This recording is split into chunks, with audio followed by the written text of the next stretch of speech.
Lovely ਜੀ ਕੀ ਕਹਿਣਾ ਚਾਹੁੰਦੇ ਹੋ, ਉਹ ਕੌਣ ਲੋਕ ਨੇ ਜਿਹੜੇ ਲੋਕ ਦਾਅਵਾ ਕਰਦੇ ਆ ਕਿ ਅਸੀਂ ਆਜ਼ਾਦੀ ਦਾ ਨਿੱਘ ਮਾਣ ਰਹੇ ਆ? ਫਿਰ ਉਹ ਕੌਣ ਲੋਕ ਨੇ ਜਿਹੜੇ ਤਿਰੰਗਾ ਝੰਡਾ ਵੀ ਲਹਿਰਾਉਂਦੇ ਆ, ਜਿਹੜੇ ਲਾਲ ਕਿਲ੍ਹੇ ਤੇ ਸਪੀਚ ਵੀ ਕਰਦੇ ਆ? ਦੇਖੋ, ਜਿਹੜੇ ਮੁਸਲਮਾਨ ਦੇਸ਼ ਹੁੰਦੇ ਆ, ਕਦੀ ਮੁਸਲਮਾਨਾਂ ਦੇ ਦੇਸ਼ ਵਿੱਚ ਮੁਸਲਮਾਨਾਂ ਦਾ ਕਤਲੇਆਮ ਨਹੀਂ ਹੋਇਆ। ਕਦੀ ਈਸਾਈਆਂ ਦੇ ਦੇਸ਼ ਵਿੱਚ, ਜਿੱਥੇ ਈਸਾਈਆਂ ਦਾ ਰਾਜ ਭਾਗ ਆ, ਉੱਥੇ ਈਸਾਈਆਂ ਦਾ ਕਤਲੇਆਮ ਨਹੀਂ ਹੋਇਆ।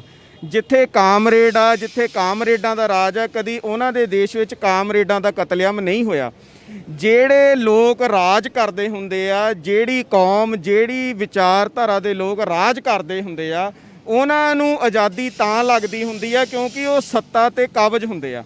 ਪਰ ਜਿਹੜੇ ਲੋਕਾਂ ਦੇ ਹੱਕ, ਹਕੂਕ, ਧਾਰਮਿਕ ਹੱਕ, ਸਮਾਜਿਕ ਹੱਕ, ਸੰਵਿਧਾਨਕ ਹੱਕ ਜਿਹੜੇ ਲੁੱਟੇ ਜਾਂਦੇ ਆ, ਜਿਹੜੇ ਲੋਕਾਂ ਦੇ ਧਾਰਮਿਕ ਸਥਾਨ ਤੋੜੇ ਜਾਂਦੇ ਆ, ਜਿਹੜੇ ਲੋਕਾਂ ਦੀਆਂ ਧੀਆਂ ਭੈਣਾਂ ਦੇ ਨਾਲ ਰੇਪ ਹੁੰਦੇ ਆ, ਜਿਹੜੇ ਲੋਕਾਂ ਦੀ ਕਿਸਾਨੀ ਖਤਮ ਕਰ ਦਿੱਤੀ ਜਾਂਦੀ ਆ, ਜਿਹੜੇ ਲੋਕਾਂ ਦੇ, ਜਿਹੜੀਆਂ ਕੌਮਾਂ ਦੇ ਨੌਜਵਾਨ ਜੇਲ੍ਹਾਂ 'ਚ 25-25 ਸਾਲ ਤੋਂ ਬੰਦ ਵਾ, ਉਹ ਜਿਹੜੇ ਲੋਕ ਆ ਕਦੀ ਵੀ ਆਜ਼ਾਦੀ ਨਹੀਂ ਮਾਣਦੇ ਹੁੰਦੇ। ਉਹ ਲੋਕ ਗੁਲਾਮ ਹੀ ਹੁੰਦੇ ਆ। ਇਸ ਕਰਕੇ ਇਹ ਜਿਹੜਾ 15 ਅਗਸਤ ਕਾਲਾ ਦਿਨ ਮਨਾਇਆ ਗਿਆ, ਇਹ ਇਸ ਕਰਕੇ ਆ ਕਿਉਂਕਿ ਅੱਜ ਤੱਕ 1947 ਤੋਂ ਲੈ ਕੇ ਹੁਣ ਤੱਕ ਹਕੂਮਤ ਇੱਕੋ ਗੱਲ ਚਾਹੁੰਦੀ ਆ, ਸਿਰਫ ਇੱਕ ਗੱਲ ਚਾਹੁੰਦੀ ਆ ਕਿ ਸਿੱਖ ਚਾਹੇ ਪਾਣੀਆਂ ਦੀ ਗੱਲ ਕਰ ਲਵੇ, ਸਿੱਖ ਚਾਹੇ ਬੰਦੀ ਸਿੰਘਾਂ ਦੀ ਗੱਲ ਕਰ ਲਵੇ, ਸਿੱਖ ਚਾਹੇ ਰਾਜ ਭਾਗ ਦੀ ਗੱਲ ਕਰ ਲਵੇ, ਪਰ ਸਿੱਖ ਆਪਣੇ ਮੁਲਕ ਦੀ, ਆਪਣੀ ਆਜ਼ਾਦੀ ਦੀ, ਜਿਹੜਾ ਮੁਲਕ ਸਿੱਖਾਂ ਦਾ 1849 ਵੇਲੇ ਸਿੱਖ ਰਾਜ ਚਲੇ ਗਿਆ, ਉਹਦੀ ਗੱਲ ਸਿੱਖ ਨਾ ਕਰੇ।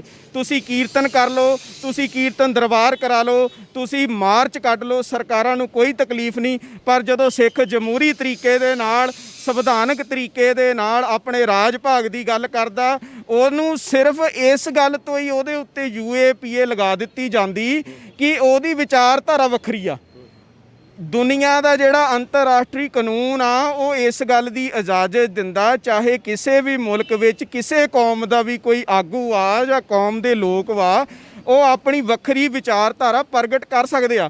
ਪਰ ਉਹਦੇ ਵਿੱਚ ਸ਼ਰਤ ਇਹ ਹੁੰਦੀ ਆ, ਉਹ ਜਮਹੂਰੀ ਤਰੀਕੇ ਨਾਲ ਹੋਵੇ, ਉਹ ਅਮਨਮਈ ਤਰੀਕੇ ਨਾਲ ਹੋਵੇ। ਪਰ ਇੱਥੇ ਉਲਟ ਵਾ, UAPA ਸਿਰਫ ਸਿੱਖਾਂ 'ਤੇ ਲੱਗੂਗੀ, UAPA ਸਿਰਫ ਮੁਸਲਮਾਨਾਂ 'ਤੇ ਲੱਗੂਗੀ, UAPA ਸਿਰਫ ਕ੍ਰਿਸਚਨਾਂ 'ਤੇ ਲੱਗੂਗੀ, UAPA ਸਿਰਫ ਦਲਿਤਾਂ 'ਤੇ ਲੱਗੂਗੀ। ਕਦੀ ਤੁਸੀਂ ਮੈਨੂੰ ਦੱਸੋ, ਮੇਰਾ ਸਵਾਲ ਆ, ਕਦੀ UAPA, ਅਸੀਂ ਨਹੀਂ ਕਹਿੰਦੇ ਲੱਗਣੀ ਚਾਹੀਦੀ, ਕਿਸੇ ਨਾਲ ਧੱਕਾ ਨਹੀਂ ਹੋਣਾ ਚਾਹੀਦਾ, ਕਦੀ UAPA ਕਿਸੇ ਹਿੰਦੂ 'ਤੇ ਲੱਗੀ? ਕਦੀ UAPA ਕਿਸੇ ਬ੍ਰਾਹਮਣ 'ਤੇ ਲੱਗੀ?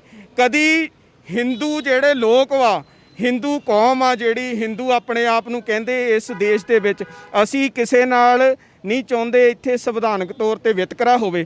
ਪਰ ਕਦੀ, ਮੇਰਾ ਇੱਕ ਸਵਾਲ ਆ, ਕਦੀ ਕਿਸੇ ਹਿੰਦੂ ਵੀਰ ਨੇ ਆਪਣੇ ਹਿੰਦੂ ਨੌਜਵਾਨ ਨੂੰ ਜੇਲ੍ਹ 'ਚੋਂ ਆਜ਼ਾਦ ਕਰਾਉਣ ਲਈ ਇੱਦਾਂ ਪ੍ਰੋਟੈਸਟ ਕੀਤਾ?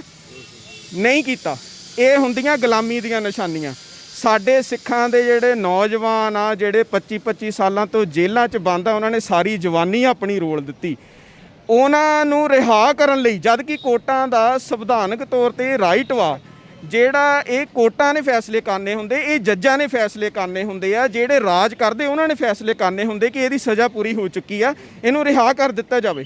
ਤੇ ਹੁਣ ਮੇਰਾ ਸਵਾਲ ਆ, ਗੈਰ ਕਾਨੂੰਨੀ ਉਹ ਜੱਜ ਵਾ, ਗੈਰ ਕਾਨੂੰਨੀ ਉਹ ਲੋਕ ਆ ਜਿਹੜੇ ਰਾਜ ਕਰ ਰਹੇ ਆ, ਗੈਰ ਕਾਨੂੰਨੀ ਉਹ ਆਫੀਸਰ ਆ ਜਿਹੜੇ ਨੌਜਵਾਨਾਂ ਨੂੰ ਘਰਾਂ 'ਚੋਂ ਚੱਕ ਕੇ UAPA ਲਾ ਕੇ ਉਹਨਾਂ ਨੂੰ ਜੇਲ੍ਹਾਂ 'ਚ ਡੱਕ ਰਹੇ ਆ, ਕਿ ਗੈਰ ਕਾਨੂੰਨੀ ਉਹ ਲੋਕ ਆ ਜਿਹੜੇ ਆਪਣੇ ਸੰਵਿਧਾਨਕ ਤੌਰ 'ਤੇ, ਜਮਹੂਰੀਅਤ ਤੌਰ 'ਤੇ ਪ੍ਰੋਟੈਸਟ ਕਰ ਰਹੇ ਆ, ਆਪਣੀ ਵਿਚਾਰਧਾਰਾ ਦੀ ਗੱਲ ਰੱਖ ਰਹੇ ਆ? ਸੋ ਅਸੀਂ ਉਦੋਂ ਤੱਕ ਇਹਨੂੰ ਆਜ਼ਾਦ ਨਹੀਂ ਮੰਨਾਂਗੇ, ਇਹਨੂੰ ਆਜ਼ਾਦੀ ਨਹੀਂ ਮੰਨਾਂਗੇ, ਜਦੋਂ ਤੱਕ ਸਿੱਖਾਂ ਦੇ, ਮੁਸਲਮਾਨਾਂ ਦੇ, ਦਲਿਤਾਂ ਦੇ, ਈਸਾਈਆਂ ਦੇ ਜਿਹੜੇ ਧਾਰਮਿਕ ਹੱਕ ਹਕੂਕ ਆ, ਉਹ ਪੂਰੀ ਤਰ੍ਹਾਂ ਬਹਾਲ ਨਹੀਂ ਹੋ ਜਾਂਦੇ। ਵਾਹਿਗੁਰੂ ਜੀ ਕਾ ਖਾਲਸਾ, ਵਾਹਿਗੁਰੂ ਜੀ ਕੀ ਫਤਿਹ।